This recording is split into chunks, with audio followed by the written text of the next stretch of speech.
I'm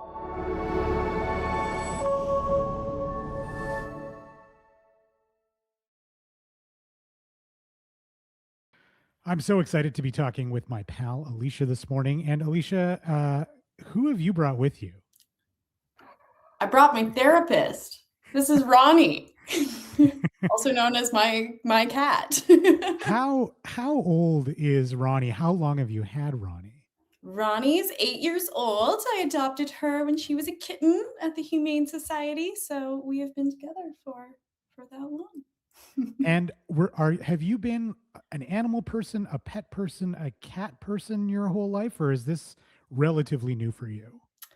I have been a pet person my entire life. I love animals. I grew up with all kinds of weird pets. I had a hedgehog, I had a gecko, there was a family dog. Ronnie is actually the first cat that I have owned, and I love her to death. Oh, wow. I mean, tell me, cats are different from geckos and even dogs. Like, were you a skeptical cat owner, or did you go into it thinking this is going to be great?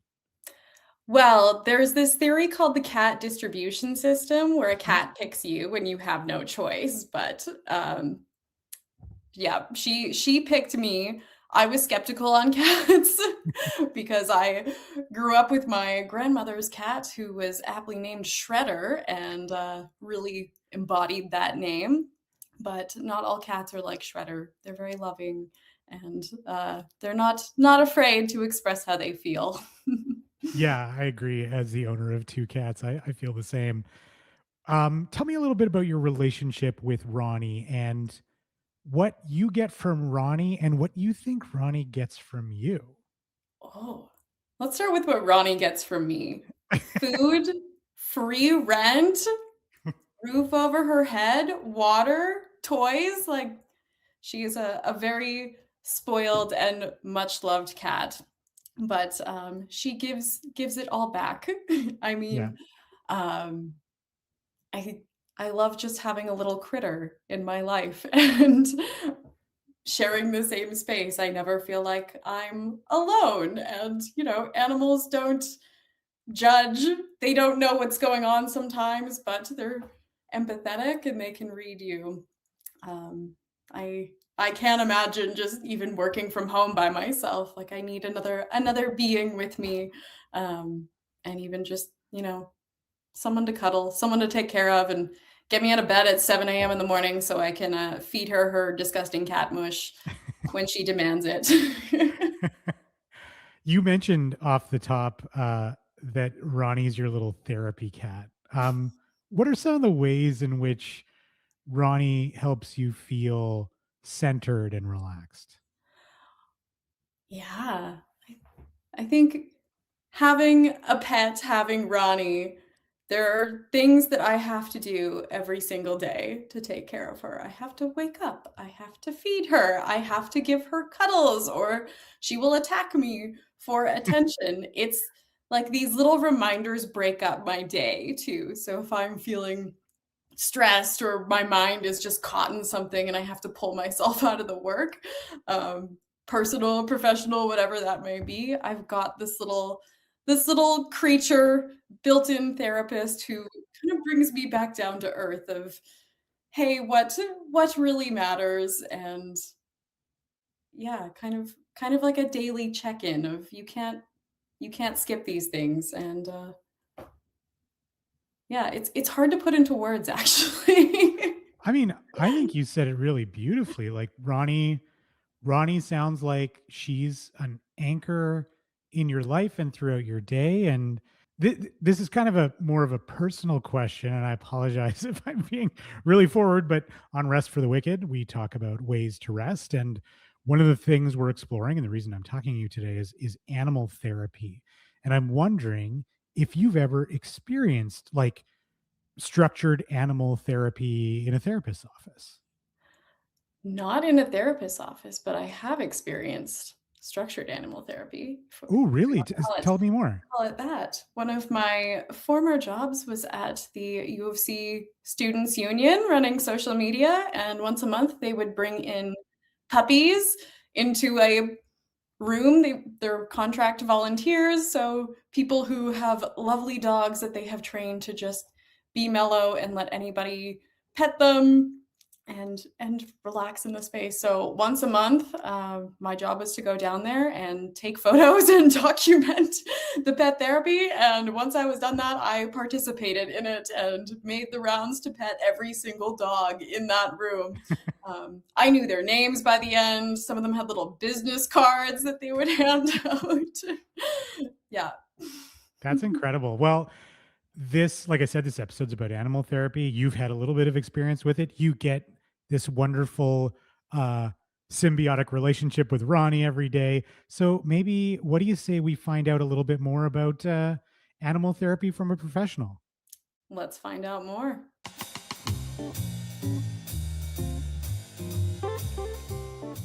Rest for the Wicked is produced in Calgary, Alberta, on Treaty 7 territory, the traditional lands of the Blackfoot Confederacy comprising the Siksika, Piikani, and Kainai First Nations, the Tsuut'ina First Nation, and the Stoney Nakoda, including Chiniki, Bears Paw, and Good Stoney First Nations, and the home to the Métis Nation of Alberta, Districts 5 and 6.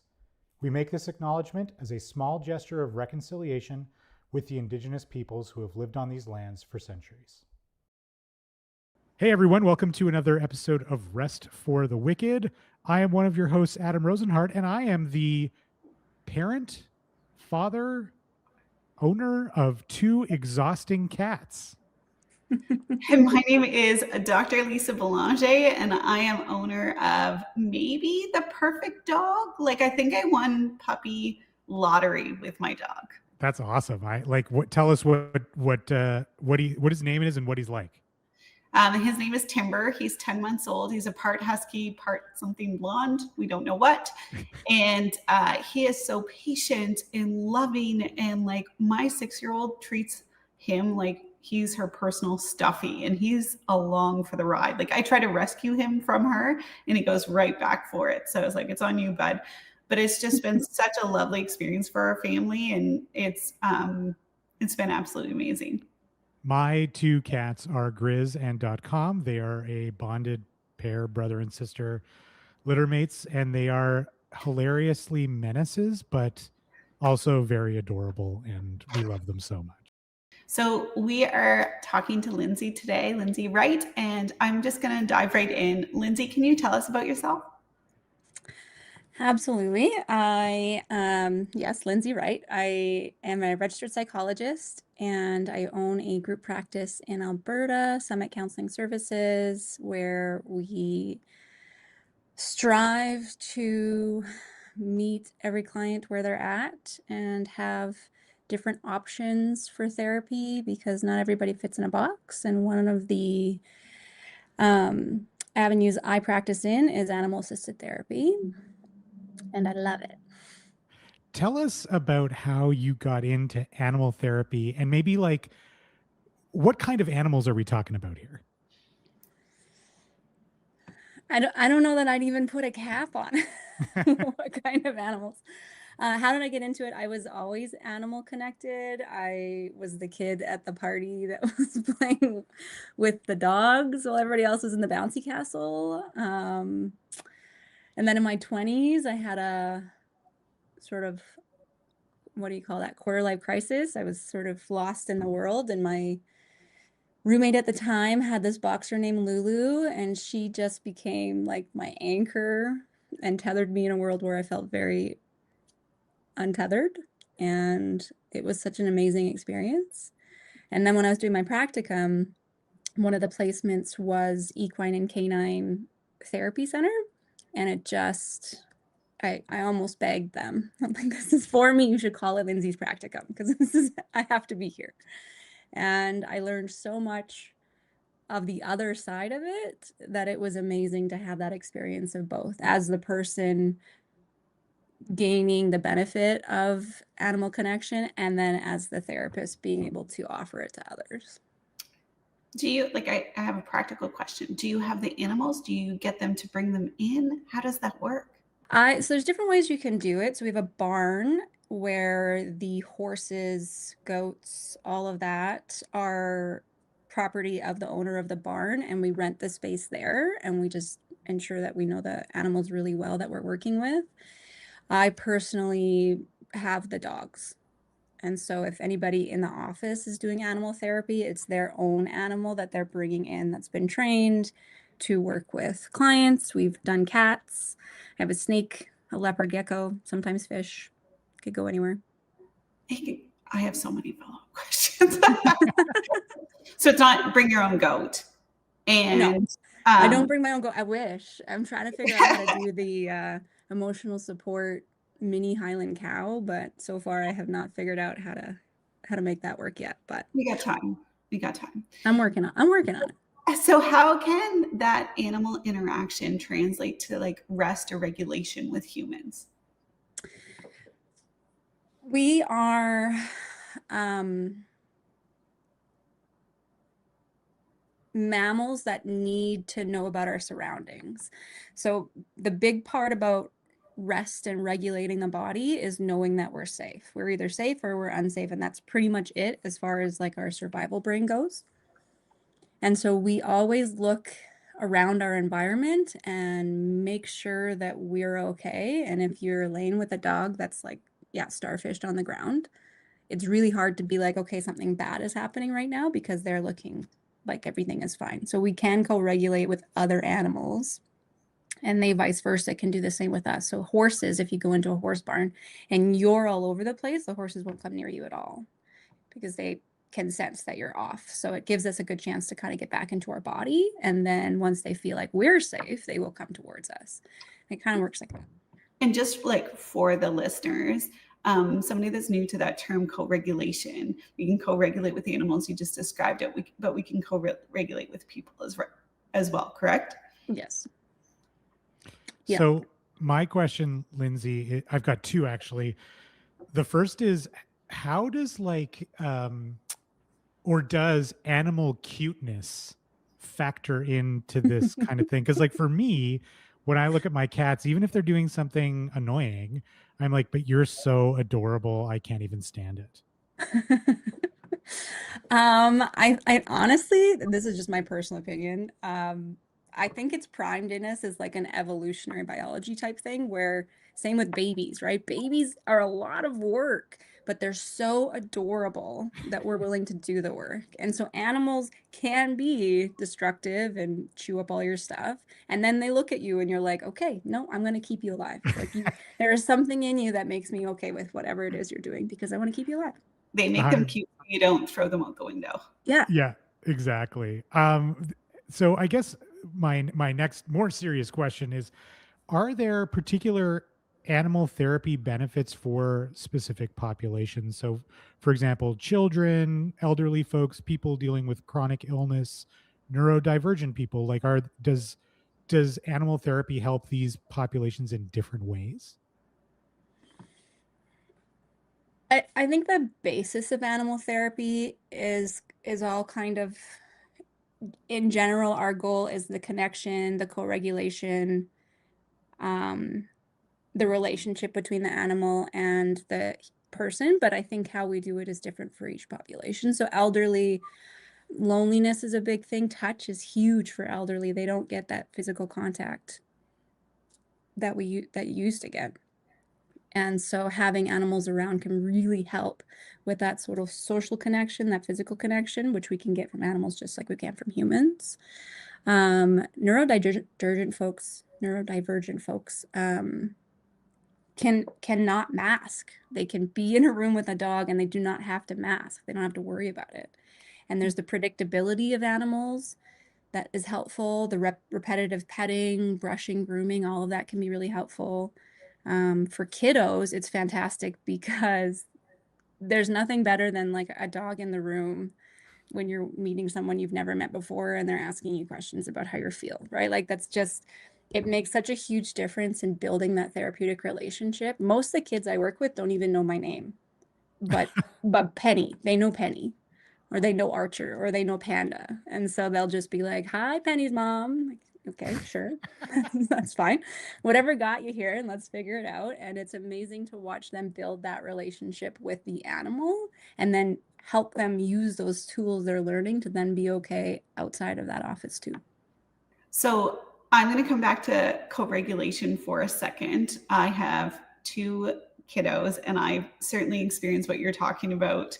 My daughter will go up to every single dog Oh yeah. that she sees, and it's teaching her about how to approach the animal, Yep. how to remain calm, because you don't know if that animal is safe or not, right? Like you're just learning about this experience as well. So I certainly can relate to that. Can you talk about like, what if the animal is not calm? Like I assume there's a very specific calm animal that you're searching for to have a therapeutic relationship with.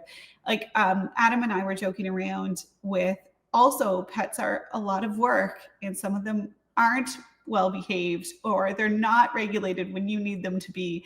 So what do you seek out there? Because I don't want this episode to everybody thinking that their answer is to go get a dog. Like there are a lot of so how do you seek this out? What animals do you seek out to help with this therapeutic relationship? We have specific criteria for the dogs that we bring in here because, yes, there are lots of dogs that are very high energy, and lots of dogs who do have anxiety, which would ramp up a person's anxiety, right? Because of the co-regulation piece. So we do temperament testing. My dogs are all from rescues, so it's a lot of meeting them beforehand, sometimes fostering, and if it's not a fit, then I foster until we can adopt them out. We have some therapists who will go to specific breeders if that's their thing, and ensure that they're getting the dog that's got the calmest temperament, and then we observe them with other dogs, and then there's a whole trial. So dogs can't become therapy dogs in office until after they're 1, preferably 2, because they're growing, because they're becoming the personality they're going to be, and we want to see how they train, how they defer to their owner, all of that stuff. So you can't just pick up any dog, essentially. I'm wondering, you mentioned like some of the I guess repetitiveness of like petting and stuff like that. How significant, and maybe this is different for different populations, but is that tactile element, petting? I think of like warmth. My cats are like little heating pads in my lap, or when they purr, like enforcing our brains or nervous systems, I suppose, to get us to relax. Yeah, I would say touch is almost like a direct line to the nervous system. The movement of just doing something over and over again, the warmth of it, the fact that you can feel their breath go up and down, we shift our own attention to our body versus whatever it was we're thinking about. A purring cat, a snoring dog, it's like biofeedback, but they're on your lap, essentially. We do a lot of the 5 senses grounding. Do you know that one, where you get back in your body? With the animal can be huge. So if it's with a cat, and can you notice the softness of the fur? Can you put your hand on their stomach and count their breaths? And by doing that, you start slowing your breathing down. It can be huge. Amazing. Speaking of which, animals are great relaxers. Like they have no problem resting. My dog, honestly, I think he sleeps 16 plus hours a day. So is there any kind of like permission that's given, or kind of like modeling that happens where, and it's so funny too, I think you guys have probably all heard that when a dog sighs, like their life is really hard. Like they're just like somewhere and like, oh. But is there any modeling that happens in that permission, or like that, like modeling? Yeah, I think there is some modeling in there. I find we've come to a weird place in our sort of culture and society where rest has now become another thing we have to do. And it actually increases our stress load because it's now on our to-do list and we have to get it done. And then if we don't, we're being unproductive in the rest. And it's counterintuitive to what we're trying to get to with rest.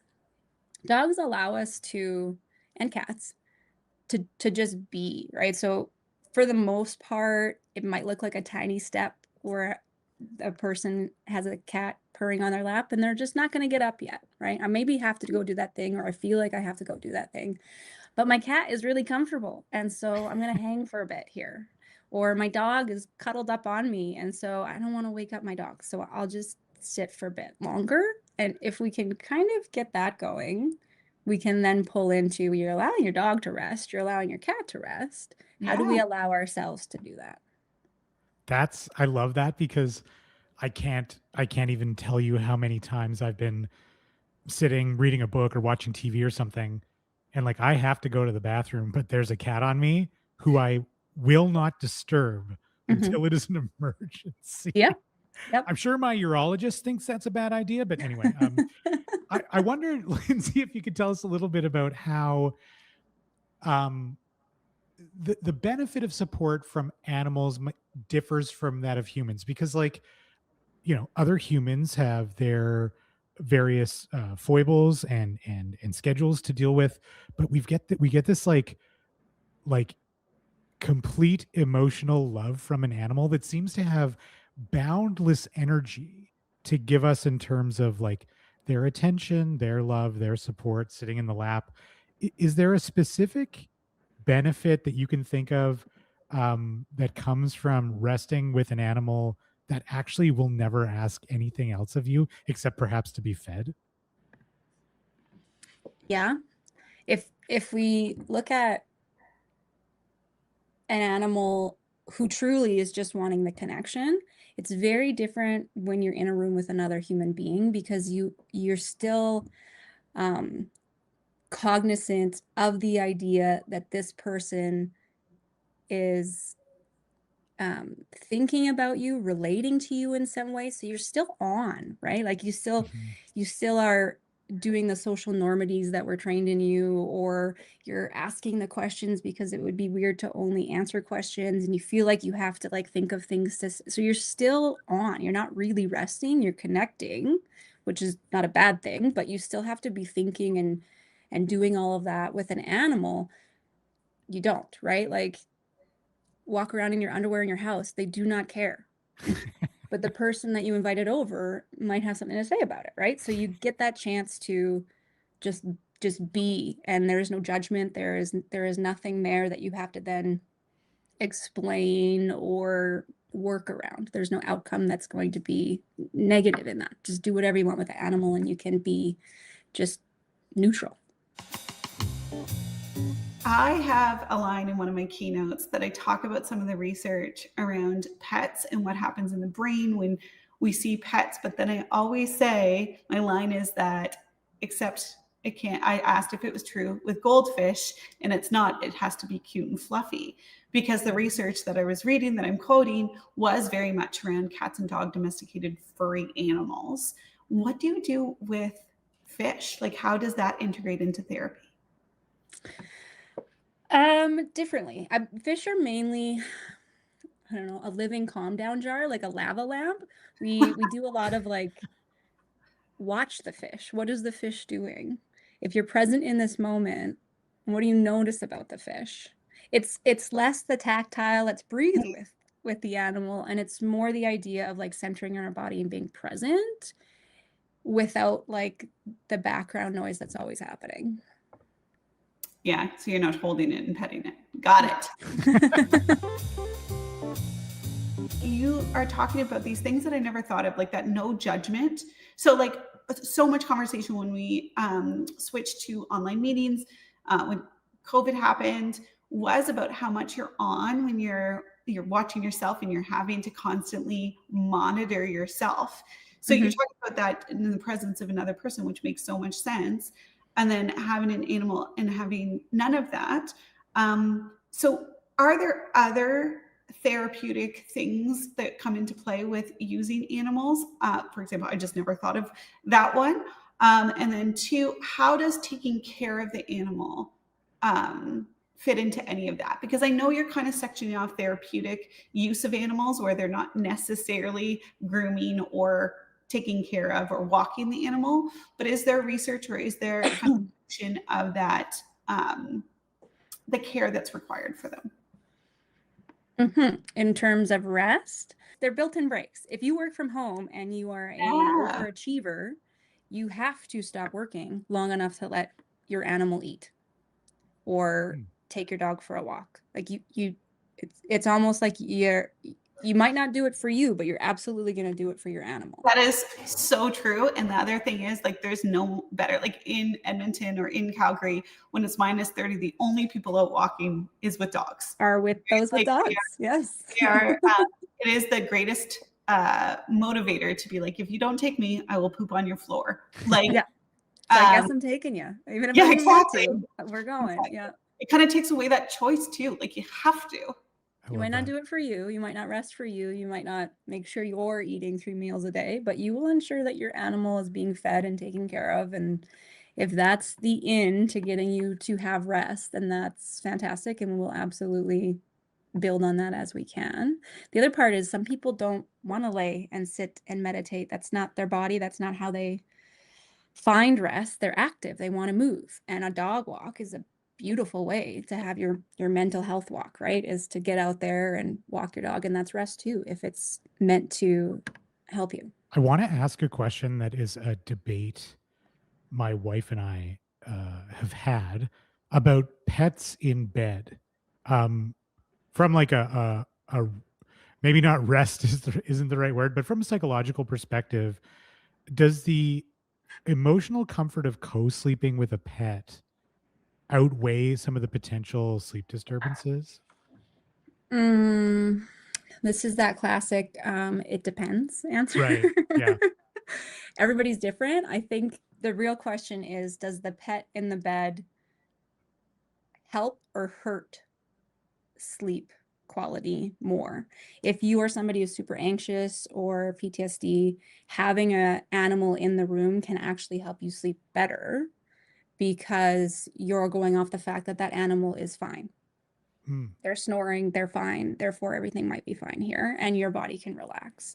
If you are contorting yourself around a dog that's laying in between your legs and it's waking you up every 3 minutes, helpful to each their own, I guess. Less good. For me, it's like I will contort myself, but then I'll reach out and pet the animal and just be like, oh, you're still here. That's really nice, because I'm an idiot. Oh, I'm the same way. The dogs can have the bed and I will move around them and it's fine. I'm fine with it. Are you comfortable? Great. I love that. My back hurts in the morning, but that's fine. Lisa, where do you stand on the pet bed stuff? It depends. So if my partner's there, it might just take up too much. He might take up too much real estate. The dog, not my partner.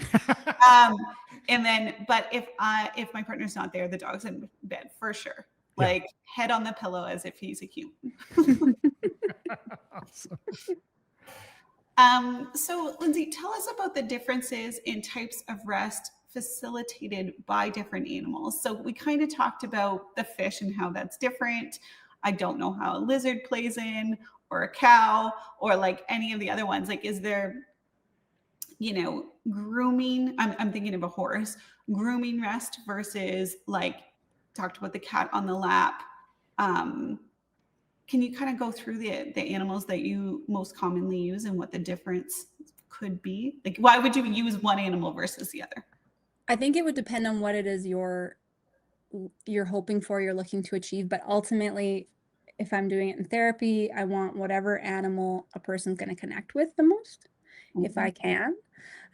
But they do offer different things. Horses as prey animals will not come at you unless you're grounded in your body, right? So if you tell me you're fine, but you're actually like fuming inside, they're going to call you out quickly. I don't have to, they just don't come over. So we have to do a lot of grounding to get into your body, and then you're resting your nervous system enough to know that, and the horses will know that they're safe to come and visit and see you. So that can be helpful.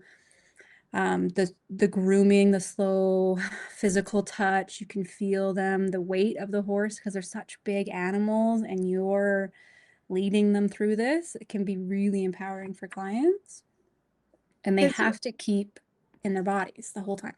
That's what I was going to ask. Like, that's such a good mirror, right? We don't always know when we're overstimulated or we're worked up. So having that horse mirror that can be super helpful. Yeah, it can be absolutely huge. They're great for that. Dogs are fantastic for connection and movement and play. I love dog therapy for boundary setting, right? That you can tell a dog to get off the couch and they absolutely still love you. There's no issue there. They will come back in 2 seconds as soon as you let them. It gives you that chance to practice what it's like to decide to say, I don't have the ability to do this today. Like, I don't have the emotional capacity, labor. I'm not going to say yes to this outing because I'm too tapped. It gives you that chance to practice those things. Cats are really good at showing you what boundaries are because they'll just bounce when they're ready. They're fine with it. What about someone experiencing like deep burnout? How can animal therapy bridge the gap when maybe they're too exhausted for talk therapy or other modalities? There's less expectations when there's an animal in the room, and the focus isn't just like this narrowed view to the client. It's mainly on the animal, which can be incredibly helpful to remove that pressure from a client, because we'll talk about the animal, and usually let's not talk about this horrible thing in this moment or whatever it is that makes you feel like you're not coping, but let's pet the dog.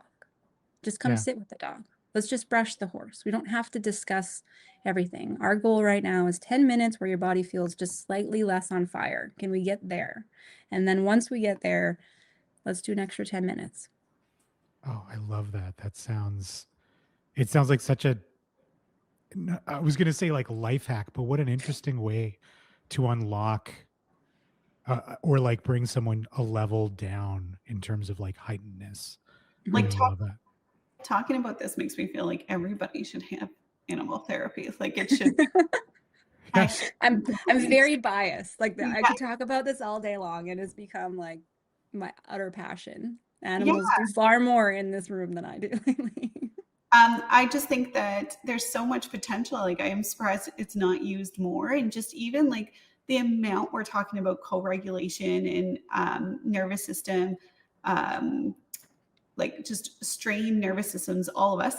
And so just to have that, in saying that, like, again, I don't think everybody's in the position where they should go get an animal because they know it's important, or they have allergies, or the cost of it, or they're moving often, or what have you. We want to make sure that if people are taking on animals, that they have the capacity to do so. So if somebody is interested in animal therapy, or wanting to have that in their lives, is there places they can seek it out in the community without owning a pet? Absolutely.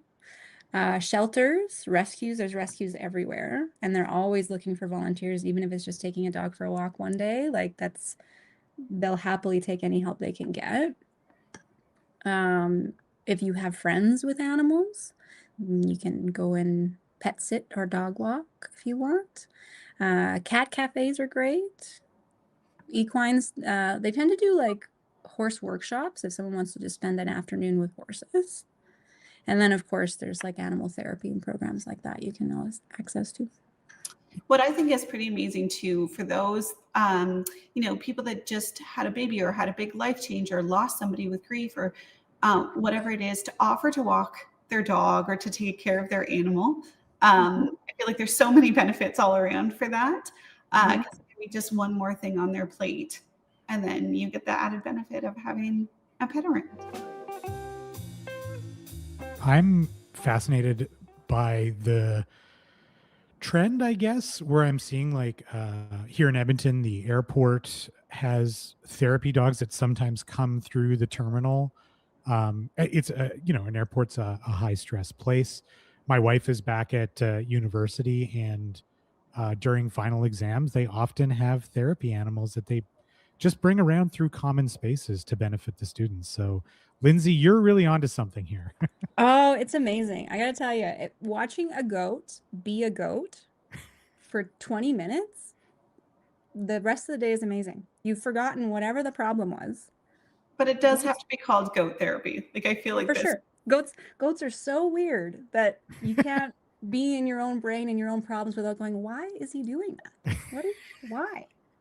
It's funny because like I've got a couple of friends who've done like baby goat yoga, right? So like people are figuring out there are benefits to having animals around in our lives. And Yeah, absolutely. I think the research needs to catch up with it a little bit, which is why it's not as well known, I think, or used. And then, of course, in a therapy setting, it's really important that the dog is trained and temperament tested and all of that. And so it's a lot of work. A therapist has to really connect with the idea of animal therapy to then put in the work to get trained in that area to offer it. And then you also have to always have a pet. right. A really logical question here. Does like allergies come into play? Like even Yeah. for the face? Yeah, we will usually ask prior. So if somebody's calling interested in animal therapy, we will ask, do you have allergies to dogs or cats? Are you looking for cat therapy or dog therapy? And if they say yes, it's a lot of like, are you going to take a reactant before you come? How bad is your allergies? For the most part, the kiddos are up for anything. And it's the parents that will tell us like, okay, well, this is what we're okay with and this is what we're not okay with. We have some clients, we even have some therapists who are allergic to dogs but love them so much that they're like, I just take a reactant that day. The dog day is a reactant day. I'm like, okay. Or you could maybe do hairless cat therapy, just Yeah. a niche, a suggestion. Yeah. It'll be a very niched group. And then of course we have offices that the dogs are never in for those that are Oh, I allergic see. to animals. Yeah. Anything you might suggest to people who maybe are different forms of therapy have varying degrees of success for them, and they're kind of thinking about animal therapy, but they're not too sure? What would you say to maybe convince them to give it a try? I would just say like come hang out in the room. Just decide how that feels for you and go from there. There's not the pressure for it to work or it to be like, for the most part when clients come, it's a dumpster fire for them in their life at the moment. My goal is that we can just contain that fire for a little bit and then build on it from there. So I don't think I've ever had to actually say, hey, let's try animal therapy. Most people are coming because we have the animal. They want that. We've got a bulldog named Bowser. And so people will call and say, I need a session with Bowser. Like they're new clients, but they've somehow found us and they found the dog and that's what they're looking for. So rarely is it us trying to explore it. It's mainly people going, I'm afraid of therapy. I don't want to talk about this big scary thing, or I don't want to sit in a room with a stranger and do this. And this is the in for them, where they go, okay, but I do like dogs, or I really like cats. So maybe I'll go and just hang out with the cat and see what happens. And then we just sort of build from there. But yeah, the animals have been a fantastic part of our practice in the sense that they help with that connection with us and with the animal. And they're also fantastic for trauma work because they help you stay grounded in the room. So sometimes we'll incorporate more trauma focused interventions, but the dog is there as the resource where, okay, look at the dog. They're breathing. They're fine. You're safe right now. You know that. You can touch. One of my dogs, Penny, had the softest armpits, which is such a weird thing to say, but and she loves just pets in general. So if somebody's doing trauma work, they'd like pet the inside of her armpit to be like, okay, yeah, she's very soft. Let's talk about this thing. Classic armpit therapy. Yeah, I mean, there's the idea of like the therapeutic intervention, but there's something that happens to so many people, and typically dog people, but I'm sure it's true for other animals, that as soon as you see a dog, like I'll just use my daughter as an example. She sees a dog and her entire demeanor changes. Like she lights up, she is like, her voice goes up a couple octaves, she gets like that absolute excitement to go see that animal. What's happening there? Like what's happening in the brain or for us when we see animals and light up like that? Yes, yeah, I love that you say that because that's one of the lines I'll say like when I talk to people is that if you want to see a nervous system change in real time, watch a kid meet a therapy dog for the first time because they immediately go to friend, right? This is a safe, furry, cute, adorable, I'm safe here. This is a positive connection regardless of whether you even know the dog yet. It's an immediate reaction to our body of this is a cute furry thing and it looks happy and I just want to snuggle it versus this is a stranger. I don't know who that is. I do have one last question for you, Lindsay, which is, have you ever had experiences where you've been doing non-animal therapy, like typical talk therapy, and decided in this moment what this client really needs is something to help them co-regulate? Have you ever just been like, hang on a second, I'm going to go grab a dog or a cat because I Just real think that's quick. going to help you in the moment? I can't say I brought them into the room mid-session. Normally, if you're coming to see me, you already know that the dog is going to be here. Okay. Yeah. Because this is pretty much all I do now. I just find it so beneficial that the assumption is every day that I'm working, the dog is here and he's going to help in some capacity, even if he's just snoring in the corner and we all can feel tired and lazy together. But I will bring the dog over, say we're practicing EMDR or something and doing trauma work. If I feel like the client is dysregulated or getting there, I will have my dog come over and lay on them so they can be back in the room with us. I love that. That reminds me of my favorite line from 30 Rock when one of the characters feels dysregulated and tells another human to sit on him. So the pressure, it's the weighted blanket, right? I mean, it's a little, my dog's like 100 and some pounds. So you notice real quick when he's on you. Love that.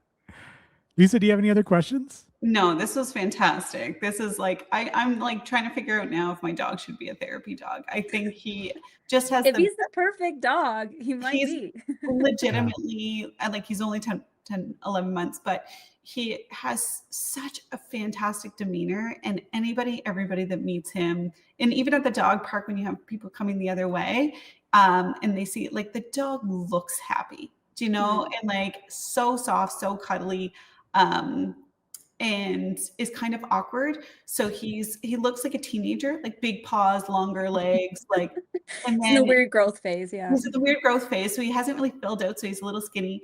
And when he runs, his back legs go faster than his front legs. So his like kind of turns sideways a little bit. And you've got this like dog running at you that he just makes everybody so happy. So I'm thinking of, like, you talked about the airport, you talked about before exams.